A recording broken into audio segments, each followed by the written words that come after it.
Et le 19 février 1944, on attaque. Nous, on doit se rendre maître du pénitencier. Et le maquis venait nous attendre dans les rues de Villeneuve-sur-Lot avec des camions, des vêtements civils, tout ce qu'il fallait pour rejoindre les maquis. On réussit, nous, on ligote les Sangariens, même ceux qui étaient des résistants. Et quand on s'apprête à sortir, on ne voit pas de maquis. Et à la place du maquis, on voit des SES. Et ce n'était pas n'importe lesquels, c'était la division SES d'Azrech, la meilleure d'Hitler, qui était de passage, qui faisait le nettoyage de la région.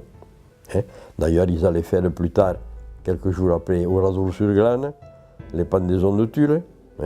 Alors quand on voit ça, nous, on se replie dans la centrale, bien sûr. On a essayé de se battre toute la nuit pour trouver une issue qui était improbable. Et à 4 h du matin, les nazis nous envoient un ultimatum où ils nous disent au téléphone, si vous ne vous rendez pas, on fait sauter la centrale à l'artillerie où on se rend, en sachant que des représailles vont être prises.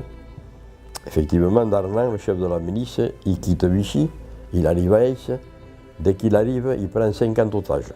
Et les 50 otages, on nous met au quartier cellulaire dans des cages à poules. Et nous sommes restés 3 jours, attendant d'être fusillés, 3 jours. Eh bien, vous savez, c'est des situations qui sont difficiles à gérer. Eh bien, je vais pas vous dire une chose, on n'était pas abattus.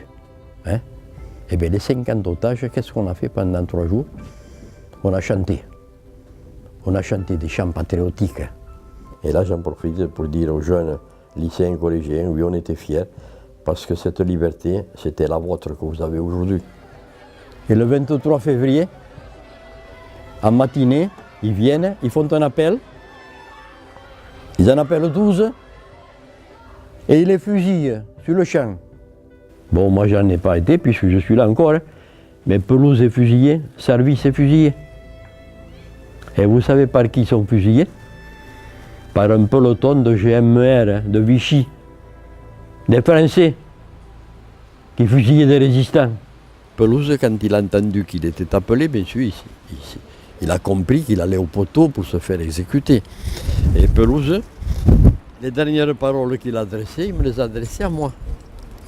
Il est venu me donner la collade, et tout doucement, à l'oreille, d'une voix ferme quand même, il m'a dit, si tu t'en sors, n'oublie jamais.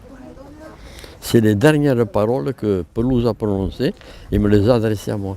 Ils se croyaient des hommes, n'étaient plus que des nombres. Depuis longtemps, leurs dés avaient été jetés. Dès que la main retombe, il ne reste qu'une ombre. Ils ne devaient jamais plus revoir un été.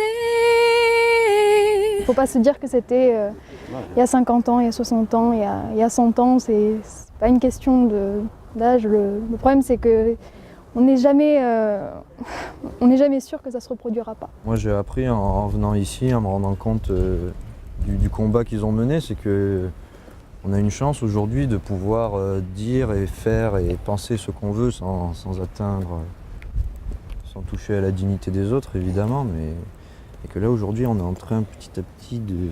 Puis ils se sont battus aussi pour qu'on ait le droit à la parole. Donc, Gabriel Pelouse, il m'a remonté le moral.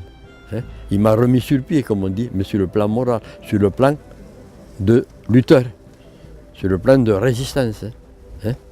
Et là, c'est là que j'ai compris que le meilleur moyen dans la vie, c'est de lutter. Il faut lutter, lutter, lutter, lutter en permanence. C'est ce que je dis aux jeunes d'ailleurs. La vie est un combat permanent. C'est tout.